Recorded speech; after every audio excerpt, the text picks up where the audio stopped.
இரட்டை கொலை சம்பவத்திற்கு முன்விரோதமே காரணம் என காவல்துறை தெரிவித்திருக்கிறது. மயிலாடுதுறையில் சாராய வியாபாரத்தை தட்டி கேட்டதால் ஒரு மாணவர் மற்றும் இளைஞர் வெட்டி படுகொலை செய்யப்பட்டனர். இந்த சம்பவத்திற்கு முன்விரோதமே காரணம் என காவல்துறை தெரிவித்திருக்கிறது. இது குறித்த கூடுதல் விவரங்களோடு இணைகிறார் நமது செய்தியாளர் கிருஷ்ணகுமார். என்ன முன்விரோதம் காரணமாக இதில் இருக்கிறது? விவரங்கள்.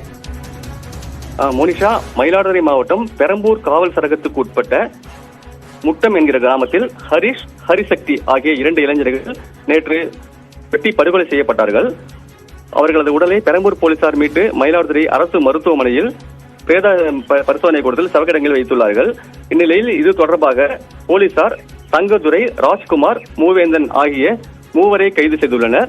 இதனிடையே மருத்துவமனையில் உள்ள ஹரிஷ் மற்றும் ஹரிசக்தியின் உறவினர்கள் தங்கதுரை, ராஜ்குமார், மூவேந்தன் ஆகிய 3 அப்பகுதியில் சாராய விற்பனையில் ஈடுபட்டு வந்ததாகவும் அதை தடுக்க சென்ற போது ஹரிஷ் மற்றும் ஹரிசக்தியை அவர்கள் வெட்டி படுகொலை செய்ததாகவும் குற்றம் சாட்டியிருந்தார்கள். மேலும் இதில் சம்பவத்தில் தொடர்புடைய மேலும் 2 கைது செய்ய வேண்டும் என்று அவர்கள் தற்போதும் போராட்டத்தை தொடர்ந்து வருகிறார்கள். இந்நிலையில் மாவட்ட காவல்துறை சார்பில் ஒரு அறிக்கை வெளியிடப்பட்டுள்ளது. அந்த அறிக்கையில் ஹரிஷுக்கும் ஏற்கனவே சொத்து பிரச்சனை, இடப்பிரச்சனை தொடர்பாக முன்விரோதம் இருந்துள்ளது என்றும், நேற்று ஹரிஷ் உறவினர் ஒருவர் சாலையில் சென்று கொண்டிருந்த போது அங்கு வந்த மூவேந்தனிடம் பிரச்சனையில் ஈடுபட்டதாகவும், அட்டி கேட்க போகும் போதுதான் இந்த பிரச்சனை ஏற்பட்டு கொலை சம்பவத்தில் முடிந்துள்ளதாகவும், இதில் சாராய விற்பனைக்கு நேரடி தொடர்பில்லை என்றும் மாவட்ட காவல்துறை தரப்பில் விளக்கம் அளிக்கப்பட்டுள்ளது. மோனிஷா,